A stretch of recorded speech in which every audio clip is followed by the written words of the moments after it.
নায়ক থেকে খলনায়ক। চিনে নিন মেসিকে কলকাতায় আনার মূল উদ্যোক্তা শতদ্রুকে। ক্রীড়াপ্রেমীদের দীর্ঘ অপেক্ষার অবসান ঘটিয়ে শনিবার শহরে পা রেখেছিলেন লিওনেল মেসি। শনিবার ঠাসা কর্মসূচি ছিল তার। মেসিকে নিয়ে স্বপ্ন দেখেছিলেন সমর্থকরা, কিন্তু মাত্র চোখের পলকে 22 মিনিট যেতে না যেতেই সব শেষ।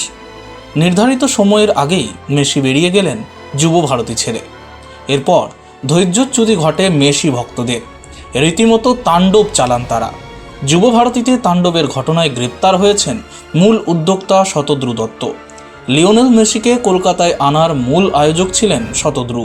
তার বিরুদ্ধে ভুরি ভুরি অভিযোগ এনেছেন ফুটবল প্রেমীরা। মুখ্যমন্ত্রী মমতা বন্দ্যোপাধ্যায়ও আঙুল তুলেছেন উদ্যোক্তাদের দিকে। তবে সাংবাদিক সম্মেলনে শতদ্রুর নাম নেননি রাজ্য পুলিশের ডিজি রাজীব কুমার। তিনি জানিয়েছেন, দর্শকদের টাকা ফেরানো নিয়ে মুচলেকা দিয়েছেন মূল উদ্যোক্তা। পরে এডিজি জাভেদ শামীম জানান, মূল উদ্যোক্তাকে গ্রেপ্তার করা হয়েছে।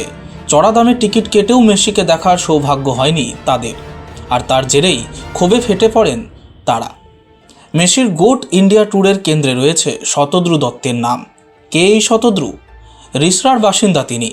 কেরিয়ারের গোড়ায় ফিনান্স ও বিনিয়োগ সংক্রান্ত কাজ করতেন, তবে ফুটবলের প্রতি তার প্যাশন ছিল প্রবল।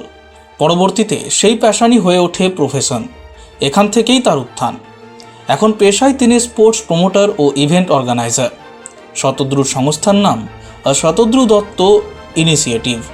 এই সংস্থায় তার বিভিন্ন প্রজেক্টকে সাফল্যের মুখ দেখিয়েছে। মেসিকে কলকাতার আনার কাণ্ডারি শতদ্রুই। 1994 বিশ্বকাপ জয়ী ব্রাজিল দলকে ভারতে আনা থেকে পেলে, মারাদোনা, রোনাল্ডিনহোকে ভারতে আনার সঙ্গে প্রত্যক্ষ কিংবা পরোক্ষভাবে জড়িয়ে তিনি।